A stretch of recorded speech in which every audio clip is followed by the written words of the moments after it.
And we're joined now by Oklahoma Republican James Lankford. That's been the simple request of Americans, whether you're Republican, Democrat, or Independent. People just want a secure border where we have legal immigration, but we're not promoting illegal immigration, and that's what we've seen the last 3 years. Yeah, this is similar to what we had under Title 42 during the pandemic time period, where we reach a crisis point to say we can't actually operate. So we don't have that authority right now as the United States. We reach crisis points. For instance, when we've got 4,000 or 5,000 people crossing the border, we can no longer process those individuals. So right now the Biden administration is just releasing them into the country. That's what's driving the mayors in Denver and Chicago and New York City and other places around the country crazy to say when the border gets crowded, you just release them to our cities, and it causes all the chaos in these cities. This is a new authority to say when we can no longer detain and deport, when we can't process the people and actually make a decision right there at the border, then we'll actually turn those folks back around to Mexico and say we can no longer do this. What? It gives the authority to the United States and to law enforcement rather than the authority to the criminal cartels. Right now the cartels can just rush our border. They'll get through as many people as they want to be able to get through. We cannot have criminal organizations running our southern border. We have to be able to run our southern border. So parole authority has been a sticking point for Republicans throughout. I know the administration has used it in a novel way to resettle 1 million people. So how are you changing that authority?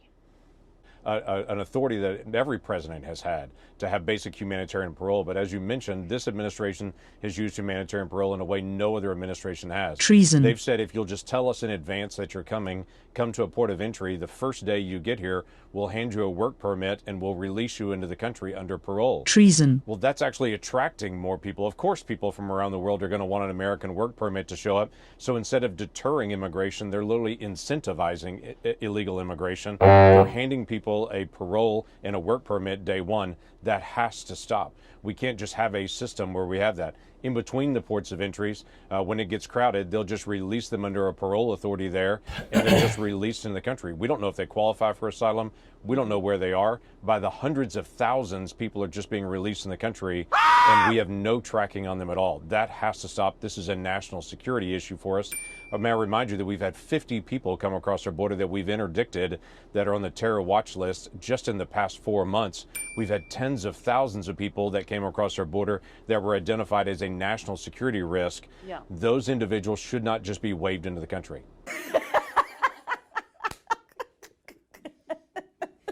A lot of the senators are trying to say respectfully they're blaming it on me. I said, that's okay, please blame it on me, please. Because they were getting ready to pass a very bad bill. And I'll tell you what, a bad bill is, I'd rather have no bill than a bad bill. There is no question, no matter what your political persuasion is, we would not have had the immigration crisis we're experiencing right now if President Trump would have been president the last 3 years.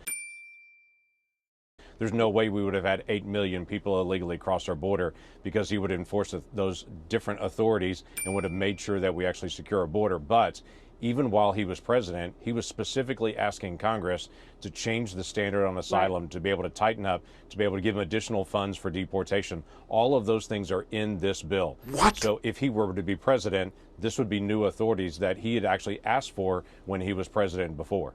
Right. There's just a lot of rumors that are out there about the bill, and I want to make sure that everyone has a chance to be able to read it before they make a final judgment. Right. Would you trust Donald Trump with these new authorities? I would actually, because these are not only new authorities that have been asked for by multiple presidents, whether it be President Trump, President Obama, President Bush before that. This is a basic thing that we have to have for our national security. When we talk about asylum, right now you cross the border and you literally say, I have fear in my country, and you're released into the United States and await a 10-year hearing. No one thinks that actually makes sense, to have a 10-year backlog for just saying the magic words, I have fear in my country. We don't really know if they qualify for asylum. We don't know their criminal record. We don't know anything else about it. That absolutely has to change. That's been an issue for a very long time. That changes this in law. Donald Trump endorsed your re-election, and in that endorsement, he said James Lankford is strong on the border. Has anything changed with your thoughts about endorsing Donald Trump for president? No, it hasn't at all. Obviously, he's been very engaged, as I've mentioned already, on it. None of the things that are happening in the last 3 years on the border would have happened if Donald Trump was actually president.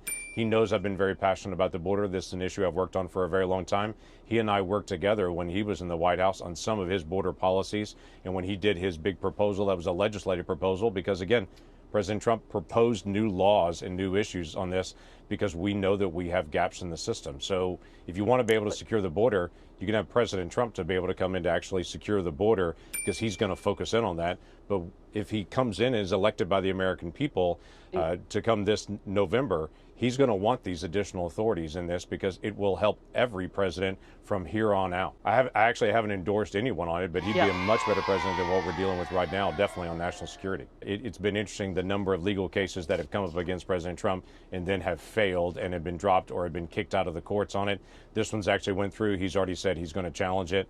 So let the courts actually make their decisions and let the American people make their decisions. We got states like Colorado that are trying to be able to block the people of Colorado from being able to choose who they vote for. Right. Let the American people decide this in November.